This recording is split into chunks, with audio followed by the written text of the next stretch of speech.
नमस्कार, good morning आप सभी को। मैं हूं आपके साथ शिखा राणा और मेरे साथ है मेरी सहयोगी दीपिका ओझा। तो इसी के साथ अब समय हो चुका है आपको खबरों का डोज देने का, जहां खबर हम आपको बताएंगे जो आपके फायदे की हो। खबर को खबर के तरीके नहीं बल्कि एक आम बोलचाल के तरीके से और रेडियो और टीवी के गजब कॉम्बिनेशन में बताएंगे।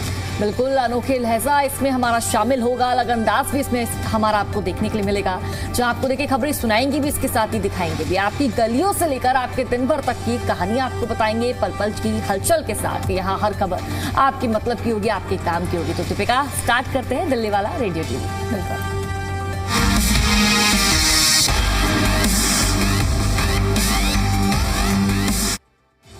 चलिए शुरुआत करते हैं दिल्ली वाले रेडियो टीवी की उस खबर के साथ जो कि आपके मतलब की है और आप ही के रोजमर्रा की जिंदगी से जुड़ी हुई है शिखा।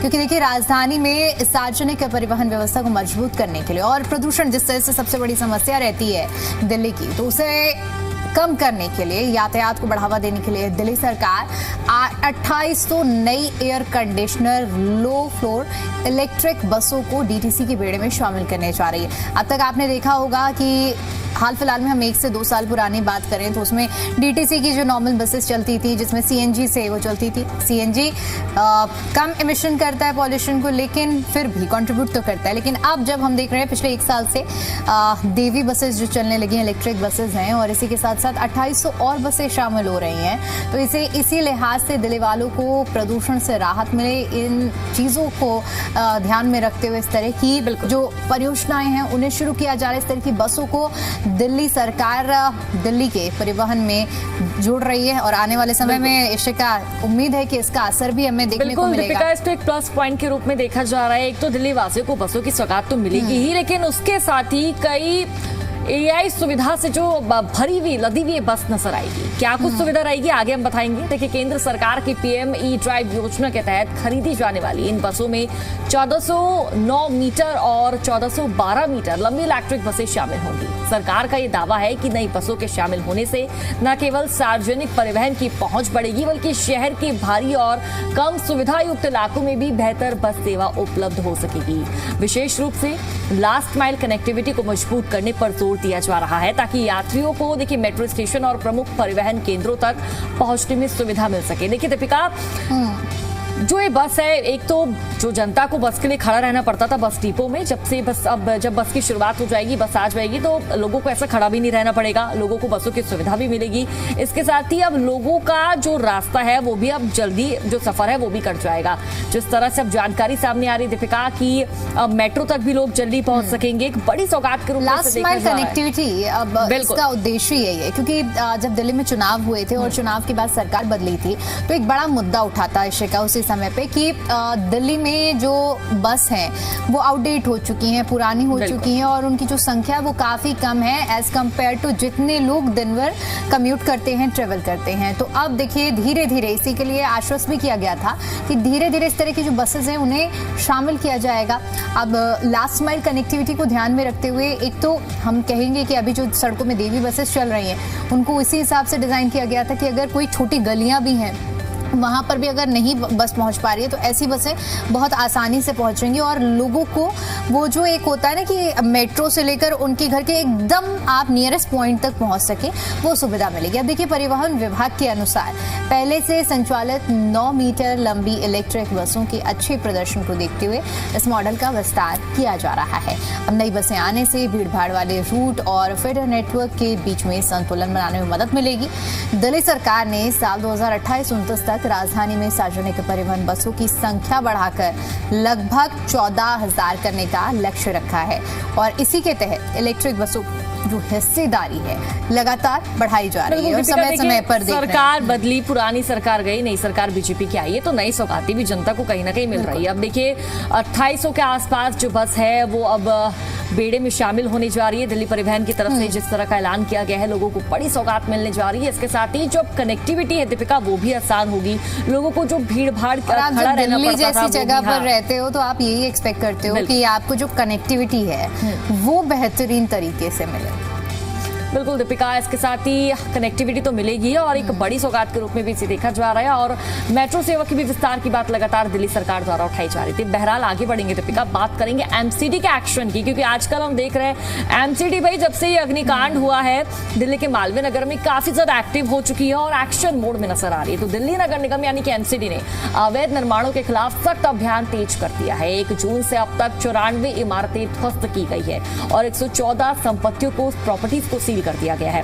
देखिए दीपिका, ये वही इमारतें हैं, ये वही प्रॉपर्टीज है जो अवैध तरीके से बनाई गई है, अतिक्रमण यानी कि कब्जा करके बनाई गई है। उसके खिलाफ तो लाजमी सी बात थी, कल नहीं तो आज एक्शन होना ही था दीपिका। बिल्कुल, और उम्मीद करते हैं कि एक पोस्टर हमने खबर भी दिखाई थी कि मुख्यमंत्री की तस्वीर के साथ साफ स्पष्ट उसमें लिखा गया था जीरो टॉलरेंस की नीति है अवैध निर्माण पर। अब अवैध निर्माण को तोड़ा जाना, हालांकि जिनके निर्माण टूट रहे हैं उनकी ओर से प्रतिक्रियाएं भी सामने आ रही है, दुख भी व्यक्त किया जा रहा है, कहीं विरोध भी है। लेकिन यहाँ पर हमें समझने की जरूरत है, एक नागरिक के तौर पर आप सोचिए कि जब घटनाएं हो जाती हैं तब उस चीज पर हर कोई ध्यान देता है, लेकिन लापरवाही तभी से शुरुआत होती है जब इस तरह के अवैध निर्माण होते हैं। और इसलिए जरूरी है कि ऐसी अवैध निर्माणों पर नकेल कसी जाए और मुख्यमंत्री रेखा गुप्ता और उपराज्यपाल के निर्देश भी यही हैं और इन्हीं निर्देशों पर कार्रवाई की जा रही है। अब देखिए, इस खबर को हर एक एंगल से समझना जरूरी है, इसलिए अब हम आपको विस्तार से ये भी बता देते हैं कि आखिर खबर क्या है। देखिए, एमसीडी ने पूरे दिल्ली में जितने भी इस तरह के अनाधिकृत निर्माण हैं, भवन नियमों को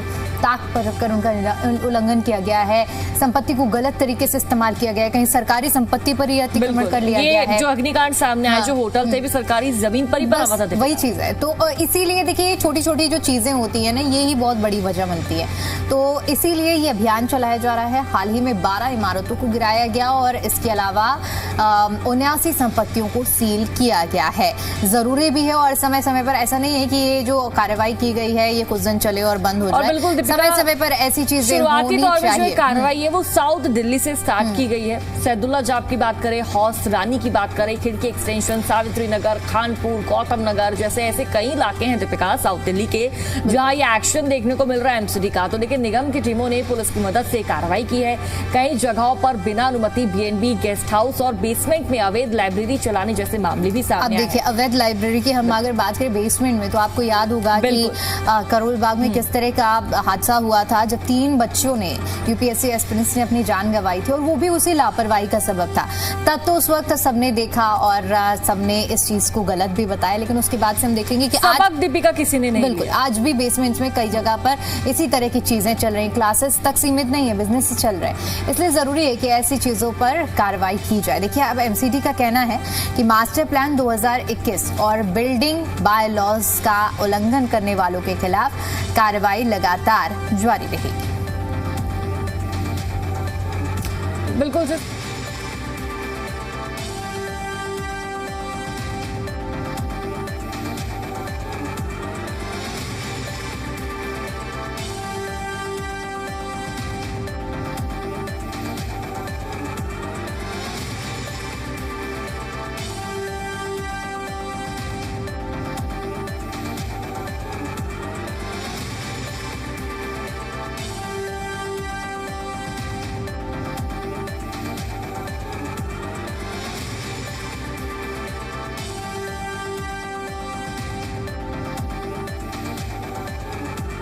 सरकार ने पहले स्पष्ट कर दिया था दीपिका, जब हमारी सरकार आएगी एक्शन भी ताबड़तोड़ लिया जाएगा और जिस तरह के अवैध निर्माण किए गए हैं, कब्जा किया गया है, कब्जा मुक्त भी कराया जाएगा।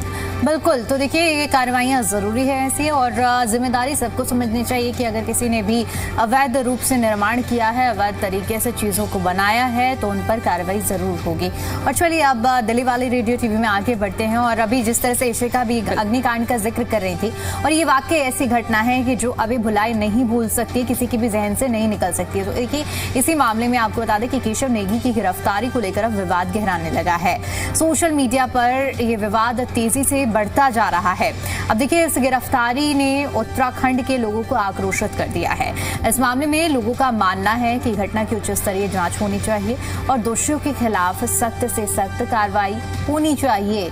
लेकिन एक गरीब कुक को बलि का बकरा नहीं बनाया जा सकता है, ये कहा जा रहा है कि आखिर बात यही है कि जो कुक है, ना ही उसका वो होटल है, वो परमानेंट भी वहां पर नहीं था, वो खुद बाहर से आया है, वहां पर काम कर रहा है। अगर गिरफ्तारी कुक की हुई है, क्योंकि देखिए आरोपी को मालिक को गिरफ्तार कर लिया और लवकेश बजाज की जिस सर ने देखा गिरफ्तारी हुई, उसके बाद कुक नेगी का नंबर आया। लेकिन सवाल यही जनता के मायने में चल रहा है दीपिका, कुक नेगी को आखिर किस बेस पर गिरफ्तार किया गया है? क्या कुक नेगी की गलती है? वो तो उत्तराखंड से आया हुआ व्यक्ति है, वो तो वहां पर काम कर रहा है, उसका काम है खाना बनाना, खाना पकाना, खाना परोसना। लेकिन कुक नेगी को लेकर एक्शन क्यों लिया गया है, कार्रवाई क्यों की जा रही है, बड़ा सवाल है। और उत्तराखंड की जनता दीपिका बहुत ही ज्यादा आक्रोशित हो रही है, क्योंकि लोगों का कहना है कि भाई ये तो भोला भाला व्यक्ति है, ये तो यहाँ पर काम करने के लिए आया है, अपना रोजगार कमाने के लिए आया, पैसे कमाने के लिए आया और पैसे घर भेजते हैं ताकि उसके जो बीबी बच्चे, उनका जो पेट है, पालन पोषण है, वो हो सके। लेकिन अब इसको सलाखों के पीछे डाल रहे, ये क्या बात हुई? तो देखिए, इस गिरफ्तारी का मामला गरमाने के बाद उत्तराखंड के मुख्यमंत्री पुष्कर सिंह धामी ने भी दिल्ली की मुख्यमंत्री रेखा गुप्ता से बात की है। मामला इस कदर आगे बढ़ चुका है कि अब नेताओं की भागीदारी इसमें देखने को मिल रही है। दो राज्यों के मुख्यमंत्री आपस में जब बात कर रहे हैं तो यहीं से आप ग्रेविटी समझ सकते हैं पूरे मामले की। तो देखिए, सीएम धामी ने कहा है कि दिल्ली की सीएम ने उन्हें भरोसा दिलाया है कि किसी भी बेगुनाह के साथ अन्याय नहीं होगा। सीएम धामी ने कहा है कि उन्होंने केशव नेगी की बेटी कनिष्का नेगी से बात की है और उन्हें हर मुमकिन मदद देने का भरोसा दिया है। अब बात यही है कि सोशल मीडिया पर इस चीज को लेकर आवाज उठना लाजमी भी, और क्योंकि देखते हैं हम दो तरह के नैरेटिव्स होते हैं। कोई भी अगर घटना होती है तो एक होता है कि पक्ष भाई आपने अगर गलती की है तो आपको सजा मिले, एक माइंडसेट होता है। और दूसरा है कि ऐसे जो कर्मचारी हैं वो सिर्फ नौकरी कर रहे हैं, उनकी गलती क्या है, वो तो उसे बलि का बकरा बनाया जा रहा है। आप देखेंगे तो इस तरह की पोस्ट आपको हर जगह देखने को मिलेंगे। लेकिन बात जब ये राजनीतिक रूप ले लेती है तब देखने वाली बात होती है कि आखिर इसका भविष्य क्या रहेगा और आगे क्या कुछ होगा। देखिए, अब आने वाले समय में क्या कुछ होता है इस मामले में तो देखने वाली बात रहेगी। लेकिन रेखा गुप्ता जो दिल्ली की मुख्यमंत्री, उनके द्वारा भी आश्वासन दिया गया है कि भाई अगर गिरफ्तारी बेबुनियादी आधार पर हुई है, बड़ी कार्रवाई होगी, बड़ी जांच पड़ताल बिठाई जाएगी। और अगर इनके खिलाफ कोई सबूत नहीं मिले हैं, कुछ भी जांच पड़ताल में सामने नहीं आया है, तो इनको छोड़ दिया जाएगा, इनके खिलाफ कोई एक्शन नहीं लिया जाएगा। लेकिन इस पूरे मामले में अमल कब किया जाएगा दीपिका, वो देखना जरूरी होगा। देखिए, सरकार देश भर में रहने वाले उत्तराखंड के सभी प्रवासी भाई बहनों के मुख्यमंत्री पुष्कर सिंह धामी का कहना है। तो पूरा मामला क्या है वो जरा आपको डिटेल से विस्तार से समझाते हैं कि कुक नेगी की गिरफ्तारी आखिरकार क्यों हुई है। तो देखिए, मालवीय नगर इलाके में एक होटल 3 जून को जिसमें भीषण आग लग गई थी, बहुत भयावह घटना थी जिसमें कुल 21 लोगों की मौत हुई थी, 13 विदेशी शामिल थे। इस घटना ने जिसने भी सुना सब कोई स्तब्ध रह गया, क्योंकि दर्जनों लोग ऐसे भी हैं जो अभी भी अस्पताल में हैं, जिनका इलाज जारी है। अब देखिए, इस पूरे घटनाक्रम में हमने देखा कि किस तरह से लापरवाही सामने आई थी। लवकेश बजाज जो कि मालिक है प्रॉपर्टी का, उसकी गिरफ्तारी हो गई थी। लेकिन वहां पर वो जो इशिका, हमने देखा कि जब इन्वेस्टिगेशन शुरू हुई वहां पर ना तो कोई फायर के लिए प्रॉपर बंदोबस्त किया गया था, फायर सेफ्टी के जो नॉर्म्स हैं, एनओसी तक नहीं ली गई।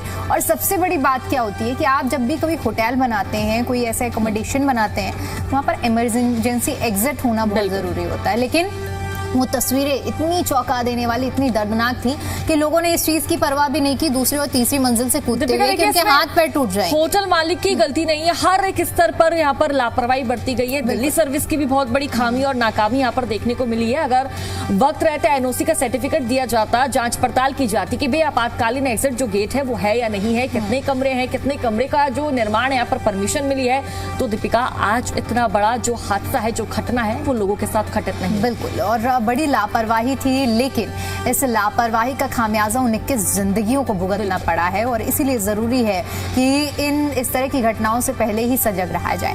चलिए, अब आगे बढ़ते हैं और बात करते हैं दिल्ली के करावल नगर इलाके के जो लोग हैं वो काफी ज्यादा परेशान थे, और उन्हीं की परेशानी को देखते हुए अब बीच का रास्ता निकाला गया और बड़ी राहत देने की तैयारी की गई है।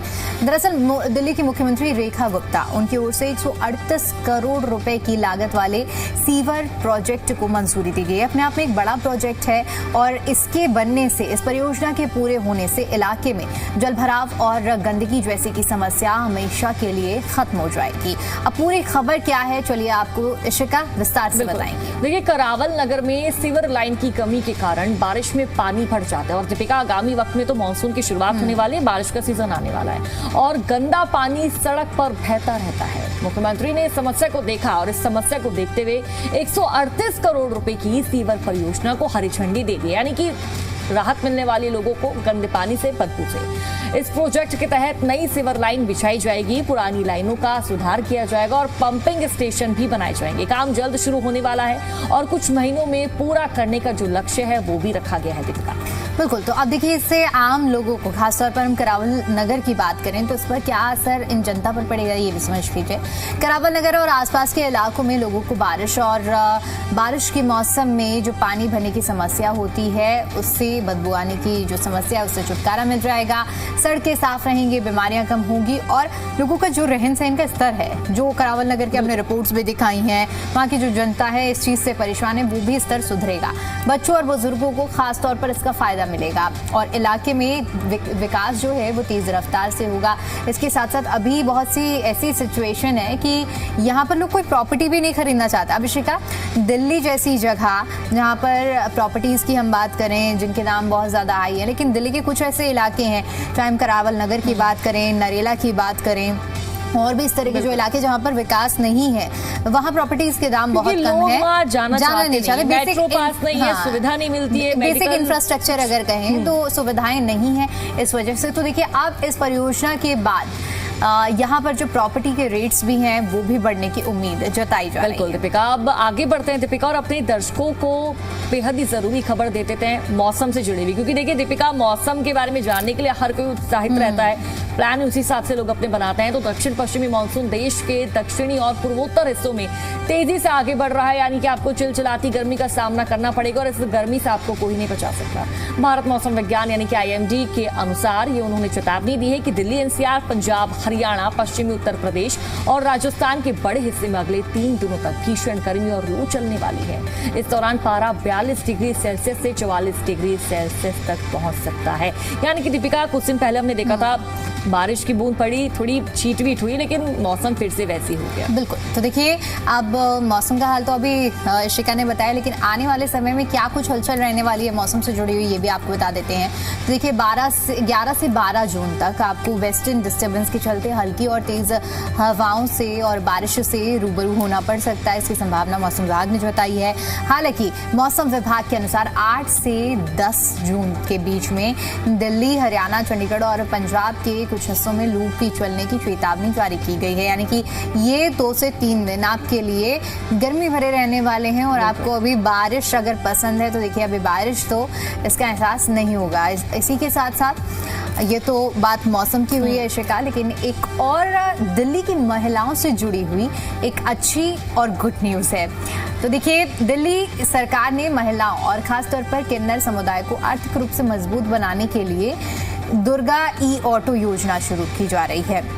इस योजना के तहत महिलाओं को गुलाबी रंग के इलेक्ट्रिक ऑटो दिए जाएंगे। पहले चरण में 1000 महिलाओं को और 100 किन्नरों को परमिट दिया जाएगा। अब जो दिल्ली की सड़कें हैं वहां पर पहले से हम देख रहे हैं कि पिंक ऑटो दिल्ली NCR में चल रहे हैं, नोएडा में भी चल रहे हैं। इनका उद्देश्य ये था कि एक तो महिलाओं को रोजगार मिलेगा और दूसरा विमेन सेफ्टी और सिक्योरिटी की हम जब बात करते हैं, अगर हम सड़कों पर जाते हैं और अचानक से कभी शिका, मेरे साथ तो एक बार इत्तेफाक हुआ कि मैं दिल्ली में कहीं गई हुई थी, वहाँ पर जितनी भी वहाँ लेडीज आप देखेंगे किसी NGO के थ्रू लेडीज ही ऑटो राइड कर रही थी। तो एक होता है ना कि सेफ्टी और सिक्योरिटी भी है और कहीं ना कहीं महिलाओं को लगता है कि भाई हम सेफ हैं। बिल्कुल। और अगर कोई लड़की अगर अकेले कहीं ट्रेवल करने के लिए जा रही है और उसे चाहे कैब में चाहे ऑटो में कोई फीमेल राइडर मिल जाए तो एक कॉन्फिडेंस अलग से आ जाता है और ज़रूरी है कि इस तरह के कदम चलाए जाएं। तो देखिए, अब 1000 महिलाएं जिन्हें रोजगार मिलेगा और पूरी खबर क्या है, कैसे इसके लिए रोड मैप तैयार किया गया है, इसी का बता दीजिए। बिल्कुल दीपिका, दिल्ली सरकार ने बजट में घोषित इस योजना का ड्राफ्ट तैयार कर लिया है। योजना के तहत 20 से 40 साल तक की महिलाओं को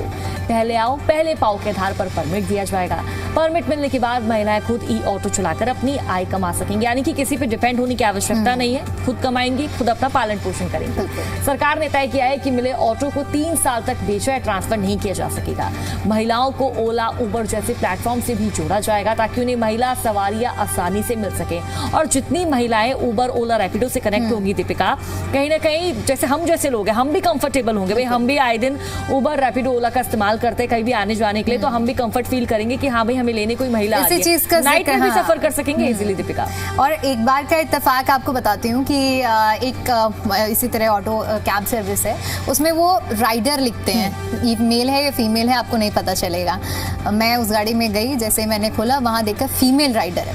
तो उस कॉन्फिडेंस की बात जो आप कर रही हैं ना, वो एक कॉन्फिडेंस, सेफ्टी, सिक्योरिटी का बहुत ज्यादा, अब कोई टेंशन लेने की नीड नहीं है, हम सेफली घर पहुंचेंगे। तो यही चीज है, और अब यही एहसास आपको दिल्ली में होने वाला है बहुत जल्द। तो अब पेट्रोल और डीजल के दाम भी शिका बता दीजिए क्या रहने वाले हैं दिल्ली एनसीआर में। बिल्कुल, दिल्ली की बात करें तो पेट्रोल 102 रुपए 12 पैसे पर लीटर, डीजल की बात करें तो 95 रुपए 20 पैसे प्रति लीटर, और सीएनजी की बात करें तो 83 रुपए 9 प्रति किलोग्राम सीएनजी बनी रहेगी। नोएडा का दाम दीपिका आपको बताएंगे। बिल्कुल, तो नोएडा की अगर हम बात करते हैं तो 102 रुपए 42 पैसे प्रति लीटर है। डीजल की बात करें तो 97.86 रुपए प्रति लीटर है। सीएनजी की बात करें तो 51.70 प्रति किलोग्राम है। गुरुग्राम में अगर हम बात करें तो 102 रुपए प्रति लीटर पेट्रोल है। डीजल की बात करें तो डीजल 95.5 रुपए प्रति लीटर है, और सीएनजी की बात करें तो 88.12 रुपए प्रति किलोग्राम है। तो अगर आप दिल्ली, नोएडा और गुरुग्राम में रहते हैं और फ्यूल भरवाने के लिए जाएंगे तो आपकी स्क्रीन पर जो प्राइजेस हैं, इससे आपको फ्यूल मिलेगा। बिल्कुल, और सोने चांदी की कीमत भी जरा अपने दर्शकों को बता देते हैं दीपिका, क्योंकि लगातार उतार चढ़ाव होता रहता है और दर्शक भी, जो जनता है हमारी, वो एक्साइटेड रहती है कि भाई आज क्या रेट है, हम अगर दुकान में सोना खरीदने जाए तो क्या भाव है, हमें पहले से पता चल जाए। सोने का क्या रेट है देखिए, 1,56,370 प्रति 10 ग्राम, यानी कि 24 कैरेट का सोना आपको मिलेगा। चांदी का भाव दीपिका आप बताइए। बिल्कुल, तो चांदी की बात करें तो 2,65,000 आज चांदी मिलने वाली है आपको। ये हम 1 किलो के आपको दाम बता रहे हैं, और देखिए गोल्ड और सिल्वर के क्या कुछ दाम आज आपको मिलेंगे अगर आप जाते हैं दुकान में, तो ये रहेगा। तो चलिए, इसी के साथ समय फिलहाल इस कार्यक्रम के लिए इतनी ही इजाजत देता है। दिल्ली वाले रेडियो टीवी में फिलहाल के लिए इतना ही। मुझे और मेरी सहयोगी शिका को दीजिए इजाजत। नमस्कार।